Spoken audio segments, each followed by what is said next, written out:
Hi hello నా friends, నా కుటుంబ సభ్యులు, నా సోదరులు ఎప్పుడైనా నేను కనపడితే నన్ను అందరూ ఒక ప్రశ్న అడుగుతూ ఉంటారు.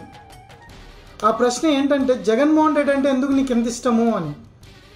అప్పుడు నా సమాధానం వారికి, జగన్మోహన్ రెడ్డి అనేటువంటి వ్యక్తి బేసికల్గా ఒకరి మీద ఆధారపడే వ్యక్తి కాదు. ఇంకొక విషయం, జగన్మోహన్ రెడ్డి అనే వ్యక్తికి ఎంత కష్టం వచ్చినా, ఎంత నష్టం వచ్చినా ఒంటరిగానే ఉండి ఆ విజయాన్ని సక్సెస్ చేసుకొని విజయం సాధిస్తాడు.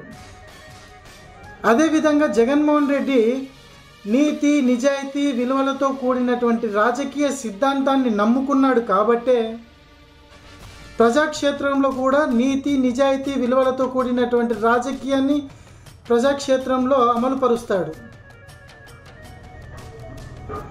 అదేవిధంగా ప్రజాక్షేత్రంలో జగన్మోహన్ రెడ్డి ఒక అర్జునుడి పాత్ర పోషిస్తాడు. రాష్ట్రం సంక్షోభంలో ఉంటే ఒక కర్ణుడి మాదిరిగా పెద్ద గొప్పవాడవుతాడు.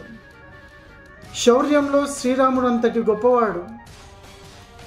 వ్యూహాలు రచించాలంటే దాంట్లో చాణక్యుడి మాదిరిగా అవతారం ఎత్తుతాడు.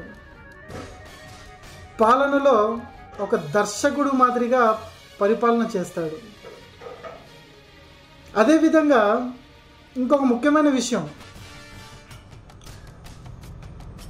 మాట ఇస్తే మాట తప్పని, మడమ తిప్పని మా రాజన్న బిడ్డే జగనన్న.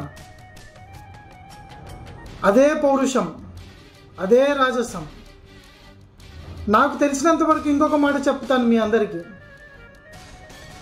జగన్మోహన్ రెడ్డి అనే వ్యక్తి ఏదో రాత్రికి రాత్రి లీడర్ అయిన వ్యక్తి కాదు. ఆయన ప్రజల మనసులో నుంచి, ప్రజల హృదయాలను మమేకం చేసుకొని, ప్రజల హృదయంలో నుంచి స్పందన డైరెక్ట్గా విని, ప్రజల జనాలలో నుంచి వచ్చినటువంటి విస్ఫోటనమే జగన్మోహన్ రెడ్డి. నేను ఈరోజు చెప్తున్నాను కదా, ఈ తరం కాదు, నెక్స్ట్ ఇంకొక జనరేషన్ జగన్మోహన్ రెడ్డి అనే వ్యక్తిని జనాల నుంచి వేరు చేయడం ఎవరి తరం కానే కాదు.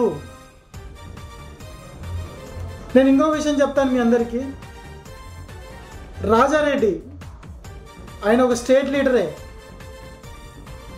ఆయన తండ్రి రాజశేఖర రెడ్డి నేషనల్ లీడర్ అయ్యాడు. But Jaganmohan Reddy he is the most international very big leader. అర్థం చేసుకోండి. he is not a simple man, he is a very powerful person. Don't touch him. Okay.